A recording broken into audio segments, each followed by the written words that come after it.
Hello, and welcome back to the Ghost Monster channel. Dave here, and I'm here to give you my review of Night of Champions, WWE's most recent premium live event from 2025.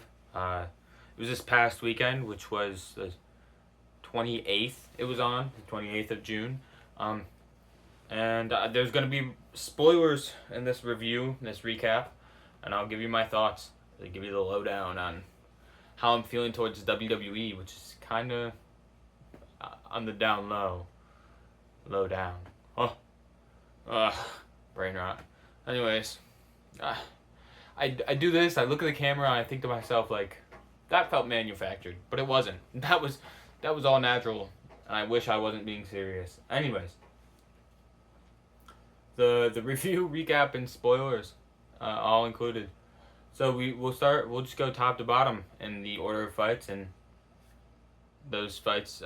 If you aren't aware, if you didn't see the show, you don't remember the show, I'll just list them right here. It was Cody Rhodes versus Randy Orton, Rhea Ripley versus Raquel Rodriguez, Sami Zayn versus Karrion Kross, Jacob Fatu versus Solo Sikoa, Asuka versus Jade Cargill, and John Cena versus CM Punk.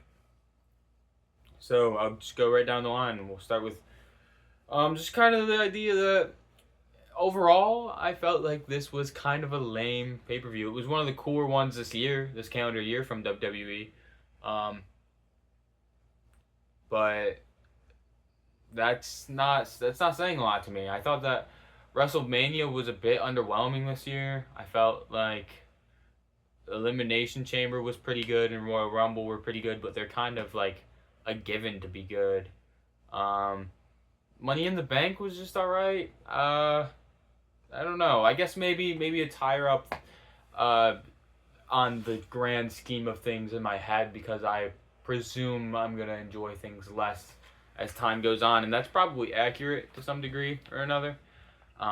Because I've been feeling less and less good about the weekly shows. Yeah. So I'm just gonna start this with I felt like the pay per view or not the pay per view, the premium live event was lacking. It was lame, not in grand that thing sucked, don't rewatch it way, as much as like each individual match kind of was hindered by its own individual struggle. I'm looking over, my cat's looking at the window. Oh, she just ran by. Yeah. So, yeah. Cody Rhodes versus Randy Orton, we'll start with. For the King of the Ring tourney and the shot at the championship of their choosing or brand correlation, they built it out for the women's one at least. But I feel like Randy Orton just challenged for the same title Cody Rhodes is now challenging for. Make that make sense. Yeah, it was a good match. It was honestly damn near perfect. I would say that the biggest issue of this fight was that they kind of choreographed the winner like so early. Here's the spoiler, it was Cody Rhodes who won. Cody Rhodes won, and that was a pretty foreseeable outcome. I wasn't 100% convinced that it was going to be Randy Orton losing. But I figured it was Cody Rhodes who was going to go over and be able to fight against John Cena at SummerSlam, maybe win, but regardless, get another shot at that title. I presume he's going to take it from him and end that little story of heel John Cena at SummerSlam. But regardless of its predictability, the issue for me wasn't that it was predictable entirely, but that it was predictable when we got down to the brass tacks of the fight itself. Because I don't know if anybody else is familiar, but I've been pretty aware and had an ongoing aware inside joke with my own dad about WWE using the term bad blank to refer to a superstar's injury in the midst of a match. And they'll use other terms all the time. They'll refer to it as injured, but it's like the key phrase that indicates the wrestler is about to lose directly because of this injury is usually bad. And so they pretty early out the gate called Orton's back injury a bad back, which implied to me that Cody Rhodes was almost certainly going to win. Which left a sour taste in my mouth. The whole way through, I was like, okay, this would be a good fight, but I didn't feel almost certain that Cody Rhodes was going to win, but I did. I felt just about certain of it because they referred to it as Orton's bad back. I liked the heelish tactics from Cody Rhodes. I like that Orton seemed like he might turn heel. I wish they wouldn't have done both and just picked one to go heel and the other one, like, not slightly. I don't hate it. I'm not against nuance. But I would say that had I not expected Cody Rhodes to win so soon, I would have maybe enjoyed the match significantly more. That being said, I also feel as though like suggesting Orton got his back injured so early into the match really hurt my view of Cody Rhodes as the winner of that match throughout it. Like, if Orton had tweaked his back towards the end of the fight, you could easily make the case that Orton, like, could have won. And, I mean, you still can, but you could have made the case that Orton could have won, and it's unknowable. It was so close, so they got to fight again. And Cody Rhodes could still be like, oh, but no, because I beat you fair and square. But there's not, it doesn't feel as, like, much of an opportunity is there because showing off that injury so early makes it seem as though it's almost like clear as day that Randy Orton would have won had he not been hurt, because he got hurt so quick and he was so close to winning on numerous occasions throughout that fight. So yeah, it felt like it both damaged Cody Rhodes' reputation and then kind of in doing so the whole idea of the King of the Ring tournament, and simultaneously it made for a much more predictable fight than it already was, and I didn't expect that to be possible. I thought it was pretty predictable from the get, but yeah. So that was kind of lame because I thought it was super predictable within the first 5-10 minutes of the match. I was like, okay, there's no shot. Not even 10. I've said 5-10. I feel like it was almost certainly within 5 minutes Randy Orton was aching at his back, and they called it his bad back. Yeah. I don't hate Cody Rhodes winning though. I'm a little bit bored of the long term storytelling in WWE, making it feel like everything's a tad predictable because the routes they tend to go down are the ones that make the most money. So if you have insight into what's gonna make money just based on common sense, like Cody Rhodes is gonna make more money going forward long term than Randy Orton for the business, if not right now as well. And I suspect right now as well. So Randy Orton getting another title shot and it just doesn't really make as much sense, especially because he just got one at Backlash and he just went for the world title not long before that. And I get that both of those occasions would make it seem as though the same argument could maybe be made for Cody, but Cody's just kind of got this singular freaking story that he just keeps going on. I don't know. I'm getting bored of it, personally. But yeah, Rhea Ripley versus Raquel Rodriguez. This was this show stealer, I have to say. I figured it would be a good fight. I don't know why. I just had the gut feeling that it was gonna be a pretty good street fight. I don't know why at all. I feel like Raquel Rodriguez had not proven herself fully as a wrestler up until this point, and this was, as they're going to keep telling you, it was her coming out party as a professional wrestler, which it's not so easy to say because she had already been trusted enough to be put on this stage, but now, like, the wrestling community has the understanding that she's a very capable professional wrestler. And I thought this was a good fight, but this one, again, a little bit lame because Roxanne Perez interfering and Rhea Ripley winning made it, like, feel like the Judgment Day just got buried, especially because no Liv Morgan. Hope she gets better soon. I know she's on a timeline, but best of health wishes to her. Dom allegedly got hurt, might be kayfabe, because that's what I've heard. Rumors that it's kayfabe, so that he didn't have to go to Saudi. Um, but I guess regardless, it felt like doing that to Raquel Rodriguez, despite interference from Roxanne Perez, just kind of buries the Judgment Day. I don't know where they go from here. They've been pinning and burying Finn Balor for so damn long. Maybe they renew themselves. Maybe they change entirely. Maybe this is the beginning of the end. Maybe there's a resurgence when Liv Morgan's healthy again. I've got no idea. Maybe that's how they reinforce this idea that she's the center of the Judgment Day, is that they resurge with her coming back. I don't know, but I thought that Rhea Ripley winning was not exactly the best choice, even though that was definitely the fight of the night. I also thought it was a little questionable. She whipped Raquel Rodriguez with her belt, because I don't know, as somebody who was never personally whipped with a belt by my parents, I do know that a lot of people have been, so that seemed like it was teetering on a boundary of comfort for me as somebody who never even experienced that. Not because I felt uncomfortable, but because I was feeling concerned for other people's comfort just around the world. That's a strange feeling to have, and still cheer for that wrestler at the end of the match.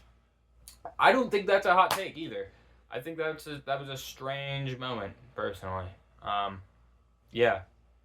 Moving on, Sami Zayn defeated Karrion Kross. I don't really have much to say about this other than just what the hell are they doing with Karrion Kross? Because as a Karrion Kross fan, a big Karrion Kross believer that's followed Karrion Kross since his days on Black and Gold NXT, where he was billed like a freaking boss. This is not that guy. This is TKO's Zack Ryder. If you feel me. I feel like Karrion Kross is just continuously getting buried and used for his promotional material so that he gets the sales. Keep him off as long as possible. I mean, they gave him this, and it didn't seem like the Saudi crowd cared. It almost felt like he was put in front of the Saudi crowd, knowing that they wouldn't care. Because why else would you put him up against Sami Zayn and have him lose? It would make sense to me if they had Sami Zayn lose to Karrion Kross there. It'd be a huge pop of boos, I feel. And maybe I'm wrong. Maybe in that they just would be completely silent and not care. But I think it's quite strange that that's the route that they went. Especially after Rhea Ripley winning, which I also felt was questionable. I would have booked, if it were me booking, I would have booked Raquel Rodriguez to win to keep the Judgment Day looking strong. But speaking of, just want to note that table spot was crazy. I did not think that table was staying up. I thought I was about to watch those two women crash and burn. So props to them as professional athletes, because I'm not sure I could ever get close to that without just shitting my pants. I don't know. Yeah, Sami Zayn beating Karrion Kross after Rhea Ripley beat Raquel Rodriguez made it feel like super clear that the good guys just win in Saudi. Whoever the Saudi crowd loves wins. Period. Almost literally. And so that did good segue right into Jacob Fatu losing the U.S. title to Solo Sikoa. So this is where I take back what I just said, I guess, because what I'm trying to say is that it's as though the popular money making option won in all cases where it wasn't extremely overbooked, which if you saw the event, you know what I'm talking about. So Jacob Fatu loses the U.S. title, which he loses it pretty quickly. I think that that's good for the belt, because it keeps the belt prestigious, because it's something people are actually going after and capable of getting. I think it does need a long run sooner or later. I don't think that Jacob Fatu shouldn't win it back soon, though. I think that Solo Sikoa should also have a relatively short U.S. title run and lose it back to Jacob Fatu, who just gets out of this whole Bloodline Vortex because we're back in it, and it's pretty predictable to presume that they're just going to introduce new people and or interfere in the same exact types of ways with the same exact types of timing on a very consistent basis. So I don't know. I kind of zoned out, to be honest. Good for the who was it? Tongaloa. I get them mixed up. I forget. High key. Tongaloa return. I'm gonna go with Tongaloa. I feel like I don't know. I'll admit I don't recall which one of those men is which.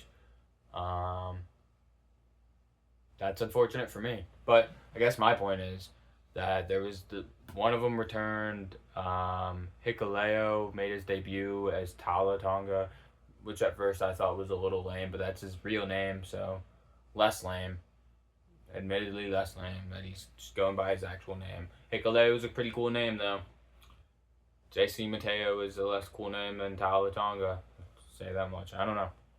I was just not very impressed. I was like, okay, maybe fans of the Bloodline, fans of Solo Sikoa, fans of Jacob Fatu are invested in this, but it seems like it's catered to Bloodline fans. Maybe there's a lot of them, but it's not me. It's just not me.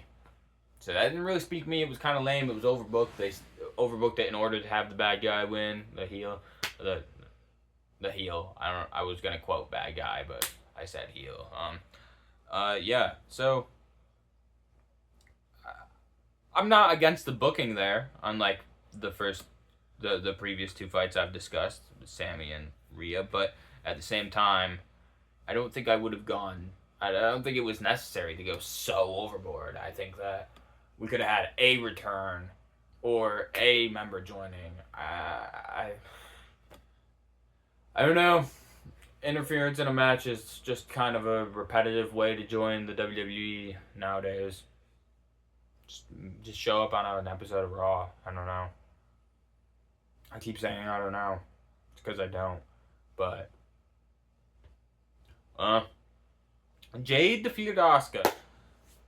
This is where we get to the nitty gritty facts that Saudi Arabia was a huge sport of Asuka, not Jade Cargill. But Jade Cargill is probably going to make more money in America for the WWE and TKO through American merch buying than through Asuka, presumably. I don't know. I think that's the word. I think they're also. I mean, they're clearly pushing Jade Cargill. That was the Queen of the Ring finale, and she won that. So she's clearly getting a title shot. But I don't know. I don't know. I'd suggest. Y'all are gonna watch me get I don't know out of my freaking vocabulary. I would suggest that Jade Cargill was AEW's Trojan horse that they sent over to WWE. They gave her 60 straight wins before she lost the TBS title and left AEW. And I think that's they weren't worried about trying to re-sign her because she's really not that good. She had 60-0 squash matches or getting carried. And I was concerned that this might be the case when she took so long to really join WWE after signing, and then was in a tag team for so long, and then was put on hold again before coming back as a singles competitor. I'd be willing to place my bets right now on the idea that Jade Cargill, despite being an impressive woman as far as her stature, her athletic ability, and her physique, probably not great as a professional wrestler, and I'm not sure how much you can do at this point to continue to improve upon that. It looks like this may be as good as Jade Cargill gets. It consistently looks like she's getting carried by her opponents in such a way where, like, she's almost causing injuries, it would appear. Like, but watch this match back, watch the Naomi match back. There's a few moments in each where it's like her lack of technique and actual in-ring skill looks like it's a danger to other athletes when you're fighting at this high of a level of competition. That's unfortunate for WWE, especially because she like looks so cool. She's conceptually such an awesome character, such a powerhouse because they were trying to use AEW's momentum with the character, but at the same time, yeah, I'm standing by this Trojan horse idea because I really truly think that Tony Khan knew what he was giving up when he gave her up and intentionally gave her up. Um, that's not because I think Tony Khan is some genius. I just don't think Jade Cargill's that good. I think it's clear as day to everybody, and I think everybody that's a working professional trying to develop her as a wrestler, especially. So it's not looking too hot, in my opinion. I think she's gonna get a world belt probably before the year's out, if not at SummerSlam by Survivor Series. I don't know. I don't know. I don't know. Maybe not, but regardless, she's clearly being put into the main event scene, and it would seem to me as though they being WWE writers, intend to keep Jade Cargill in the limelight, in that main event spotlight for as long as possible. I just don't foresee that going too well, or at least from an in-ring standpoint, it'll be significantly less enjoyable for me, and unless she gets better, I gotta presume more and more people are gonna catch on to this, because when she only fights like, oh, that's my ceiling, y'all. When she only fights at PLE events or in these tag matches with Bianca Belair, like she's not that she's even doing that anymore. It creates this sense of separation from her abilities as an athlete, and thus any sense of her selling as a professional wrestler on a regular basis. So that's quite unfortunate. Yeah, that's all I really have to say about that. I'm not a huge Jade Cargill fan. She's officially lost me. Kind of hope Asuka had won that so that we could have seen Asuka versus Io Sky. That would have been sick. And I'm sure we can still see that eventually, but clearly it's on hold, at least as long as SummerSlam. Not that that's far away. Yeah, it's CM Punk versus John Cena for the WWE Universal title. This, technically not Universal title. Brock Lesnar or Roman Reigns was the last. Roman Reigns was the Brock Lesnar.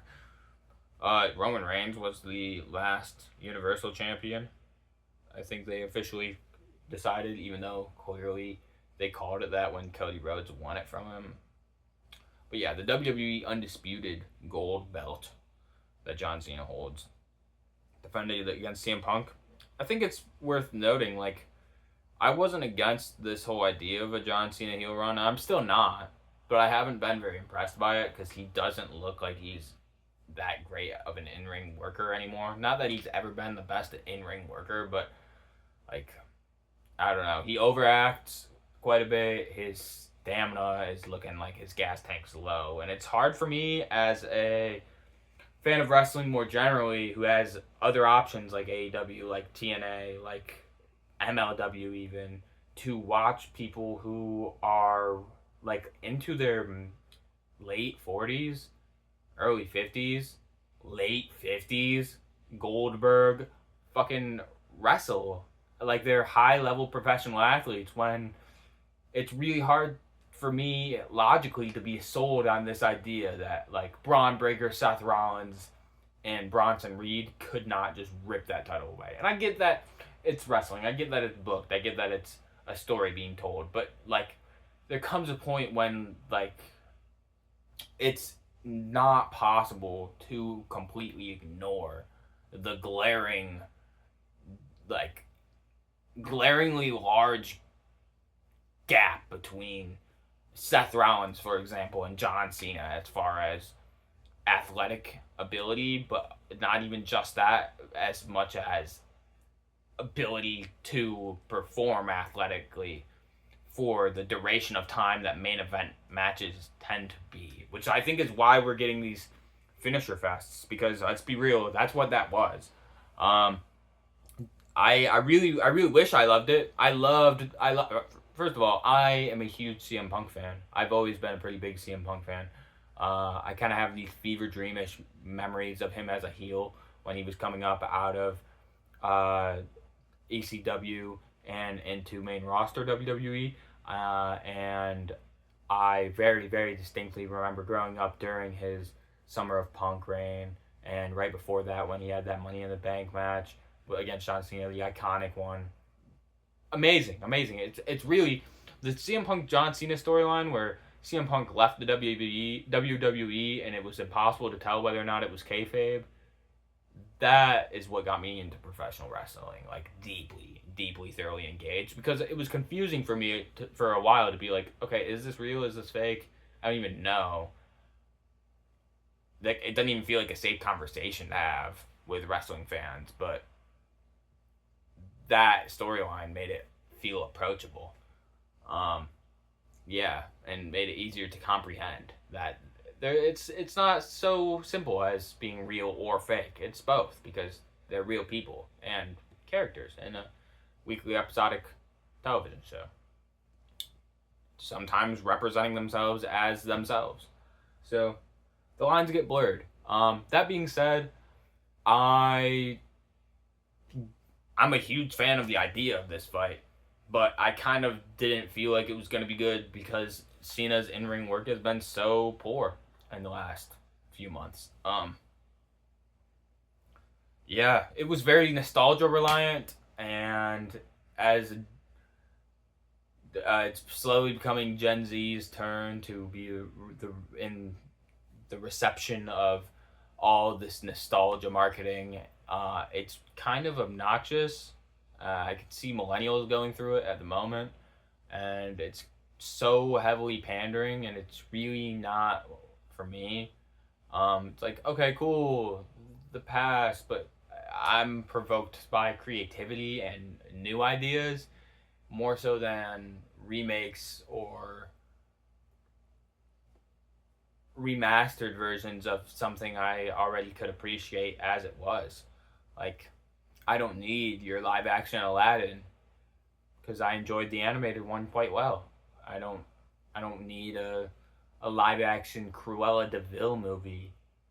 And so that's what this feels like. This feels like WWE's Disney remake of John Cena versus CM Punk and a decade later live action format. And not to suggest it wasn't live action before, but the remake format, I guess, is what I'm trying to say. So the nostalgia reliant, like, emphasis on the setup of John Cena matches in general, I get that it's like a love letter to his career, but I would rather it do that simultaneous to being provocatively new. But it's really not. It's really just it's just John Cena, but like very clearly pretending to be a bad guy, if that makes sense. It's far more clear that he is not an actual bad guy than anybody else who ever plays a bad guy in WWE. He's like goofy. He's goofy. He's like what's that cat's name in the Mickey Mouse Clubhouse? Sam? Sam the cat? John Cena reminds me of Sam the cat. Like, was he actually bad, or was he just trying to have a fun time annoying the Mickey Mouse crew? It's impossible for me to tell. That's how John Cena feels.